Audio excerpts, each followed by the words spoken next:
नमस्कार मंडळी, मी सावी फॅशन चॅनलमध्ये तुम्हा सर्वांचं अगदी मनापासून स्वागत करते। तर आजच्या व्हिडिओमध्ये आपण बघणार आहोत 34 इंच मापाचं पेपर कटिंग। तर व्हिडिओ स्किप न करता पूर्ण बघा। याच्यामध्ये मी काही तुम्हाला टिप्स आणि ट्रिक्स सांगणार आहे महत्त्वाच्या, त्या वापरून जर तुम्ही पेपर कटिंग केलं तर ब्लाउज जे आहे ते आपलं अगदी परफेक्ट, तर ब्लाउज चुकणार नाही। तर अशा पद्धतीने जर तुम्ही ब्लाउज कटिंग केला तर सर्वात पहिले आपण इथे उंची घेणार आहोत। तर पाहू शकता इथे 13.5 + 1 इंच ॲड करून आपण 14 14.5 वर उंची इथे माप लावून घेतलेला आहे। आणि त्यानंतर इथे अशा पद्धतीने आपल्याला लाईन जी आहे ते आखून घ्यायची आहे। आणि त्यानंतर वरचा जो पेपर आहे तो आपण इथे कट करणार आहोत, म्हणजे आपल्याला जेवढा उंची आहे ब्लाउजची तेवढाच पेपर आपण इथे घेणार आहोत।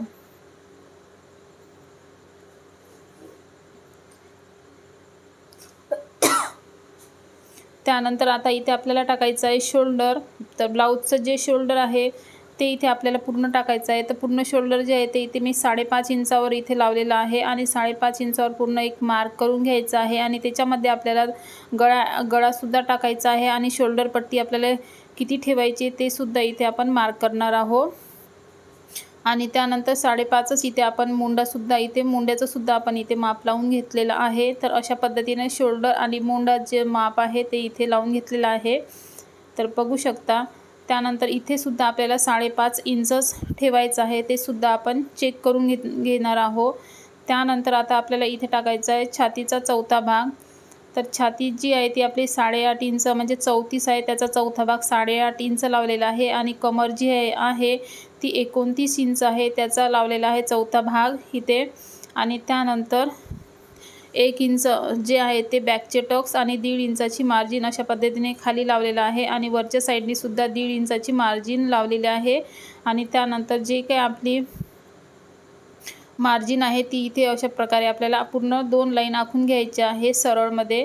तर बघू शकता इथे अशा पद्धतीने आपलं शोल्डर, मुंडा आणि छातीचा आणि कमरचं माप लावून झालेलं आहे। त्यानंतर आता आपल्याला लावायचा आहे गळा। तर बघू शकता तुमचा जर शोल्डर उतरत असेल तर तुम्ही इथे 2 इंचाचा गळा लावायचा। तर मी इथे 2 इंचाचा गळा लावलेला आहे। तुम्हाला शोल्डर उतरण्याचा जो प्रॉब्लेम आहे तो येणार नाही। वरून 2 इंच लावलेला आहे आणि गळा उंची जी आहे ती मी इथे 6 इंच लावलेली आहे। आणि खालच्या साईडने जो गळा लावलेला आहे तो 2.25 इंचाचा लावलेला आहे, म्हणजे आपला जे शोल्डर आहे ते अजिबात उतरणार नाही आणि गळ्याची फिटिंग जी आहे ती आपली व्यवस्थित परफेक्ट येणार याच्यासाठी। त्यानंतर खालच्या साईडने बघा अशा पद्धतीने चौकोन आपला आखून झालेला आहे आणि त्याच्यामध्ये आपल्याला गळ्याचा जो काही आकार द्यायचा आहे तो द्यायचा। तर इथे मी गोल जो आहे तो अशा पद्धतीने आकार दिलेला आहे। त्यानंतर आता आपल्याला लावायचं आहे खालच्या साईडने क्रॉसपट्टी। तर बघू शकता। त्यानंतर सर्वात पहिले आता आपण इथे मुंड्याचे माप लावून घेणार आहोत, नंतर क्रॉसपट्टीचं माप लावणार आहोत। तर बाहेरचा साईडचा जो आहे तो पाठीमागलचा तो लावलेला आहे 1.5 इंचावर आणि आतमधला लावलेला 1 इंचावर। तर अशा पद्धतीने आपल्याला इथे माप लावून घेतलेलं आहे।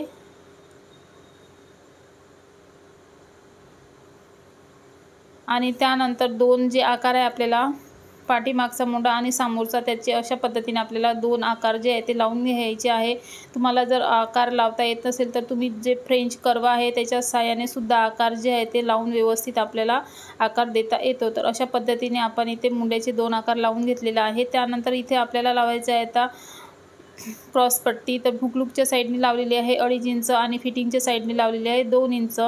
जर क्रॉसपट्टी तुमची छातीवर चढत असेल तर क्रॉसपट्टीची जी उंची आहे ती तुम्ही करू शकता किंवा हुकलूकच्या साईडने 2 इंच आणि इकडच्या फिटिंगच्या साईडने 1.5 इंच अशी सुद्धा तुम्ही क्रॉसपट्टी लावू शकता। जर तुमचं ब्लाऊज छातीवरती क्रॉसपट्टी छातीवर चढत असेल तर अशा पद्धतीचं सुद्धा आपण इथे लावू शकतो। त्यानंतर जे आहे ती कटोरीचा आपल्याला लावायचा आहे।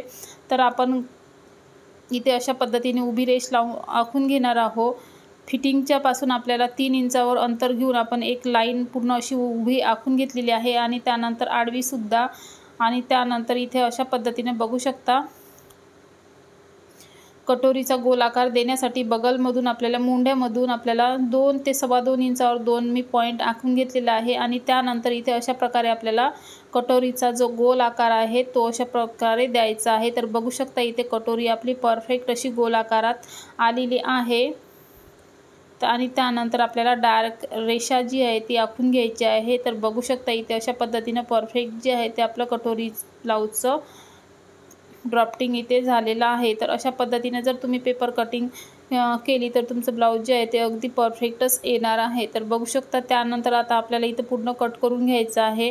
तर याच्यामध्ये आपल्याला पाठीमागचा आणि समोरचा दोन्ही भाग जे आहे ते आपले तयार झालेले आहे। सर्वात पहिले आपण इथे कटिंग करून घेणार आहोत। याचे दोन भाग करायचे आपल्याला, एक पाठीमागचा आणि एक समोरचा।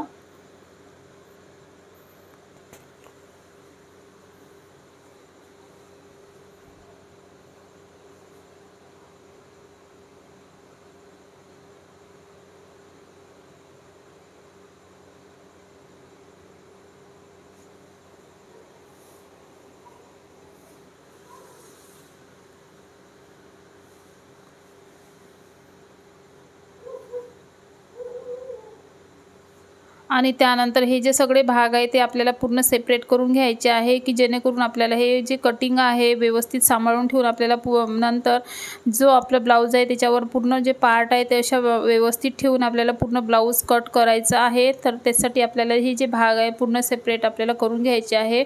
तर बघू शकता साईड पीस, कटोरी आणि त्यानंतर क्रॉसपट्टी असे पूर्ण जे आपले पार्ट आहे ते इथे कट करून झालेले आहे। त्यानंतर आता आपल्याला बाही कटिंग करायची आहे आणि जी आपली कटोरी आहे ती सुद्धा आपली कशा पद्धतीने वाढवायची याच्या आधी मी खूपदा व्हिडिओमध्ये करून दाखवलेलं आहे। तर आता आपण डायरेक्ट बाही बघणार आहोत। तर जी ब्लाऊजची बाही आहे ते तुम्हाला कोणती करायची आहे, अस्तरची की विदाऊट अस्तरची। तर इथे जी आहे ती आपल्याला बाही अस्तरची करायची आहे। तर बघू शकता इथे बाहीची उंची 5 इंच आहे आणि दंडघेर जो आहे तो इथे 6 इंचाचा आहे।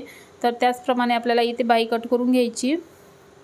तर पूर्ण उंची जी आहे ती बाहीची 5 इंच, त्याच्यामध्ये 1 इंचाची मार्जिन घेऊन 6 इंच अशा प्रकारे बाहीची उंची लावून घेतलेली आहे। त्यानंतर जी कॅप हाईट आहे ती 3 इंच घेतलेली आहे आणि आता आपल्याला लावायचं आहे दंडघेराच्या निम्मे। खालच्या साईडनी जी आपण मार्जिन घेतलेली आहे तिथे दंडघेराच्या निम्मे लावायचं आहे। 6 आपला पूर्ण दंडघेर जो आहे तो 12 आहे, त्याच्या निम्मे आपल्याला 6 लावायचा आहे।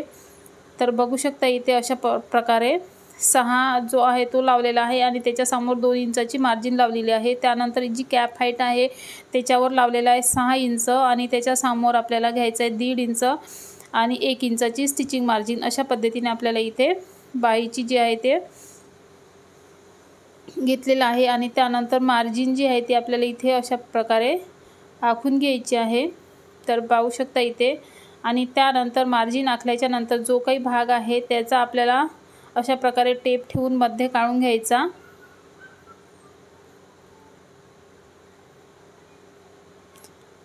तर बघू शकता इथे आपला एक बॉक्स तयार झालेला आहे आणि त्याच्यामध्ये आपल्याला अर्धा इंचाच्या 2 इथे लाईन घ्यायच्या आणि त्यानंतर इथे अशा प्रकारे बाहीचा जो आकार आहे तो आपल्याला इथे आखून घ्यायचा आहे। तर ही जी बाही अशा प्रकारे जर कट केली तर तुमची बाही ब्लाऊज शिवताना अजिबात तुमची कमी पडणार नाही आणि जो मुंड्यामध्ये घोड येते तो सुद्धा येणार नाही आणि त्यानंतर ही जी बाही आहे ती अगदी परफेक्ट बसतं। तर अशाच पद्धतीने आपल्याला बाही पूर्ण कट करून घेतलेली आहे आणि त्यानंतर समोरचा जो खोल भाग आहे तो सुद्धा आपल्याला इथे कट करून घ्यायचा आहे।